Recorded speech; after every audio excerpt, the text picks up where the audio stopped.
ಕ್ರಿಸ್ತನಲ್ಲಿ ಪ್ರೀತಿಯ ಸಹೋದರರೇ ಮತ್ತು ಸಹೋದರಿಯರೇ, ನಿಮ್ಮೆಲ್ಲರಿಗೂ ಮುಂಜಾನೆಯ ವಂದನೆಗಳು. ಕ್ರಿಸ್ತನ ಜೀವಿತ ಪಾಠದ ಹೆಸರು ಒಂಟೆ ಮತ್ತು ಸೂಜಿ ಕಣ್ಣು.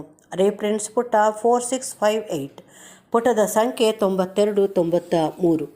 ಸೂಜಿ ಕಣ್ಣಿನ ಮೂಲಕವಾಗಿ ದಾಟಿ ಹೋಗುವುದು. ನಮ್ಮ ಕರ್ತನು ತನ್ನ ಶಿಷ್ಯರಿಗೆ ಈ ವಿಷಯದ ಬಗ್ಗೆ ವ್ಯಾಖ್ಯಾನಿಸುತ್ತಾ, ಐಶ್ವರ್ಯವಂತರು ಆ ರಾಜ್ಯವನ್ನು ಪ್ರವೇಶಿಸುವ ಸಂಬಂಧವಾಗಿ ಮಾಡುವ ಪ್ರಯತ್ನದಲ್ಲಿ ಬಹು ಕಷ್ಟವನ್ನು ಎದುರಿಸಬೇಕಾಗಿರುವುದೆಂಬುದನ್ನು ಸೇರಿಸಿ ಹೇಳಿದ್ದನು.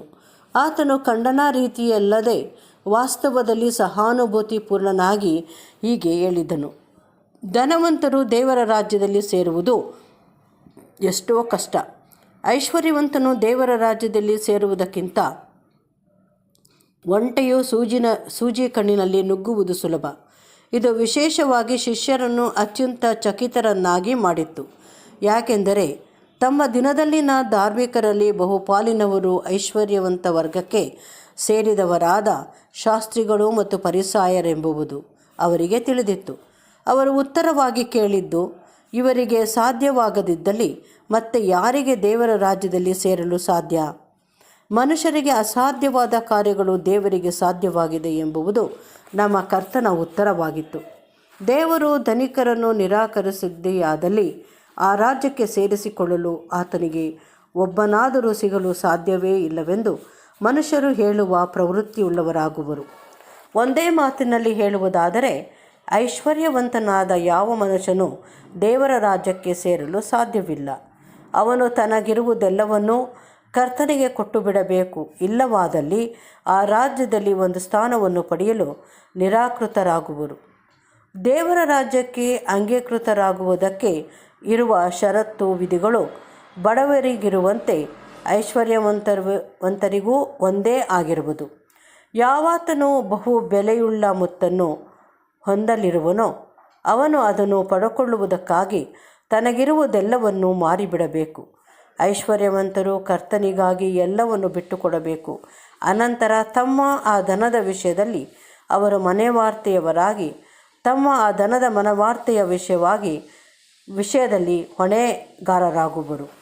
ಮುಂದಿನ ಒಂದು ಚಿಕ್ಕ ಕವಿತೆಯು ಸೂಜಿ ಕಣ್ಣನ್ನು ಅಥವಾ ವಿಶಾಲವಾದ ಬಾಗಿಲಿನ ಪಕ್ಕದಲ್ಲಿರುವ ಸಣ್ಣ ಬಾಗಿಲಿನ ಬಗ್ಗೆ ವರ್ಣನೆ ಮಾಡುವುದು. ಇದರ ಮೂಲಕವಾಗಿ ಗೋಡೆ ಇರುವ ಊರಿನೊಳಗೆ ಸೂರ್ಯನು ಮುಳುಗಿದ ನಂತರ ಯಾವುದೇ ಹೊರೆಯಿಲ್ಲದೆ ಒಂಟೆಗಳು ದಾಟಿ ಹೋಗಬಹುದು. ಹೀಗೆ ಧನಿಕರು ತಮ್ಮ ಧನದ ಹೊರೆಯನ್ನು ಕೆಳಗಿಳಿಸಿ ಬಡವರಾಗಿ ದೇವರ ರಾಜ್ಯದಲ್ಲಿ ಸೇರಬಹುದು. ಸೂಜಿ ಕಣ್ಣಿನ ಮೂಲಕವಾಗಿ ಎತ್ತರವಿದ್ದು ನನ್ನ ಒಂಟೆಯೂ ಅಲ್ಲದೆ ಹೊರೆಯೂ ಇತ್ತು ಎತ್ತರ, ಮತ್ತು ಚಿಕ್ಕದಿತ್ತು ಬಾಗಿಲು ಸೂಜಿ ಕಣ್ಣಿನಂತೆ. ಬಹು ರಮ್ಯವಿತ್ತು ಒಳಗಿನ ಪಟ್ಟಣವು, ನಾನು ನನ್ನ ಒಂಟೆಯು ಅಲ್ಲಿ ಸೇರುವೆವು.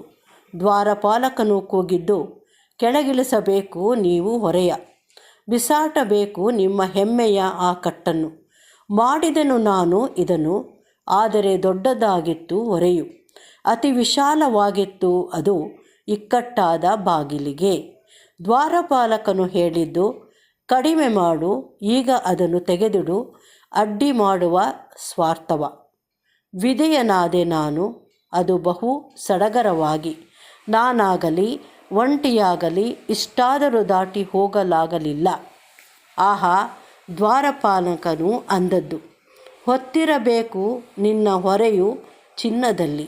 ಭರವಸೆ ಎಂಬ ಕೆಲವು ಚಿಕ್ಕ ಪೊಟ್ಟಣಗಳ ಇದ್ದದ್ದೆಲ್ಲ ನನ್ನಲ್ಲಿ ಕೇವಲ ಕೈ ಹಿಡಿಯಷ್ಟೇ. ದ್ವಾರಪಾಲಕನು ಕೇಳಿಸಿಕೊಂಡದ್ದು, ಬಿಸಾಟು ಬಿಡು, ಆದರೂ ಅದನ್ನು. ಇಗೋ, ಆಗ ಒಂದು ಅಚ್ಚರಿ. ಕುಗ್ಗಿತ್ತು ಎತ್ತರದ ಒಂಟೆ ಸಣ್ಣ ದ್ವಾರದ ಗಾತ್ರಕ್ಕೆ, ಅಲ್ಲದೆ ದಾಟಿ ಹೋಗಿದ್ದವು ಸರಾಗವಾಗಿ ಇಕ್ಕಟ್ಟಾದ ಬಾಗಿಲಿನಿಂದ. ಎಲ್ಲ ನನ್ನ ಧನ ಐಶ್ವರ್ಯ, ಅಗಾಧ ಆಸ್ತಿ ಅಂತಸ್ತು